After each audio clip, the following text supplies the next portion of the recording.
Hey folks, Will here again with Happily Ever Outdoors. So in this quick tips video, we're going to talk about how to pick the very best camp cookware for your needs. So keep watching.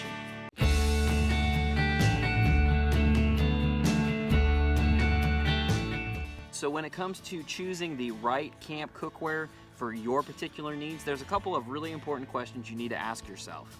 And the very first question is, how do you actually spend your time outdoors? Are you primarily a car camper who likes nice campgrounds where you can pull your vehicle up? Maybe they've got a grill set up so you can go ahead and cook right on there. Or are you a ultralight backpacker who likes to go solo by yourself way back in the woods? But you've really got to nail this down first before you can pick the right cookware, because it's going to be really specific depending on what it is you actually like to do. Which also means if you're into all kinds of different things, you'll probably end up needing a couple different cook sets. Question number 2 is also really important, and that is, how far am I going to have to carry it? Now, if you're at a nice drive-up campground, or maybe you're doing some bushcrafting just a little ways back in the woods behind your house, cast iron is going to be an awesome way to go. I absolutely love cast iron. These are a couple of lodge pans, and for as good as they are, really not that expensive. Primary downside though, they are super heavy, so I definitely would not want to have to throw this in my hiking pack and walk out 20 miles carrying this thing. If that's the case, you're probably going to opt for something more like this, a smaller, all-in-one, self-contained little cook kit. So question number 3 you need to ask yourself is, am I going to be going solo, or am I going to be bringing family or friends with me?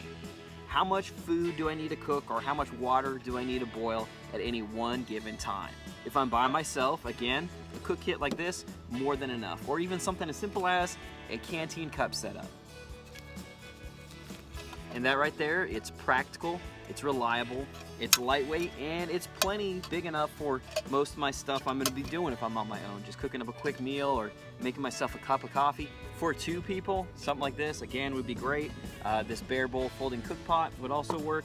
And this is just a cheap, a no-name brand stainless steel little set. This is one of the first sets I picked up off of eBay. If I had 3 or maybe 4, something like the Pathfinder bush pot, that gives you a little bit bigger capacity, along with maybe one of these folding skillets, like this one here from GSI, or the Pathfinder folding skillet, or maybe some combination, you know, 1 pot and 1 pan. But the point is, if you know how many people you're cooking for, you've got a better idea of how much capacity that you need. Lastly, another big question is your budget. Now, a lot of times, just with any kind of outdoors gear, companies want to convince you to buy the most expensive product, right? But you don't always need the most expensive thing, and not everybody can afford it. A lot of folks, especially who are into the really ultralight stuff, they have a whole bunch of titanium cookware.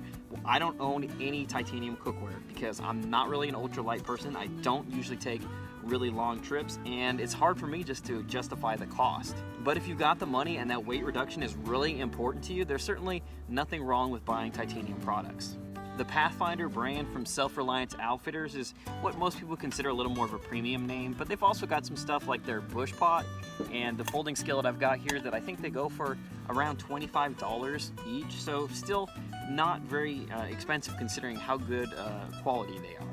This pan from GSI right here is non-stick, if that's something that's important to you, and that's about $20. And this, I believe it's called the Adventure Cook Set from Stanley. It comes with the 2 little cups. These are readily available in most stores. Pretty good capacity, definitely big enough for 2 people. Good quality, and you can get these for like 13 bucks in the US. Stainless steel bottle sets are also becoming increasingly popular, especially with bushcrafters. We'll go ahead and open that up.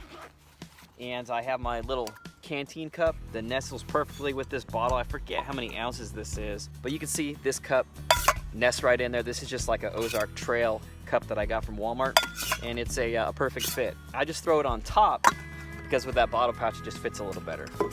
And that single wall stainless steel, not double wall, you never want to try to boil water in an insulated bottle. But with that non-insulated bottle, you can throw that right on the fire, just take the cap off.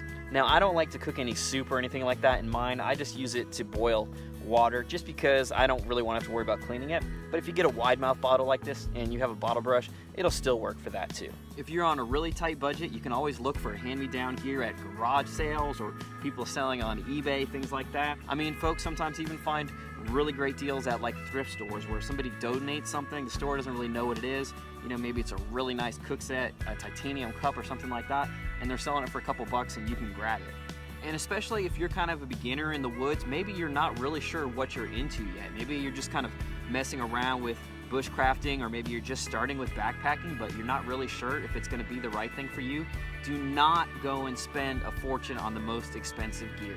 And maybe you do it for a while and you realize this is what I really love, but I want something that's a little bit bigger or has these specific features. You can go ahead and invest in that fancier gear, and then you can go ahead and hold that less expensive stuff as kind of your backup, or you could pass it on to somebody else. So folks, I hope this quick tips video was helpful to you. Of course, if you've got more specific questions, feel free to drop those in the comments below and I'll try to help you out as best I can. While you're at it, go ahead and hit that subscribe button and that bell notification button so you'll be the first to know about the next HEO video.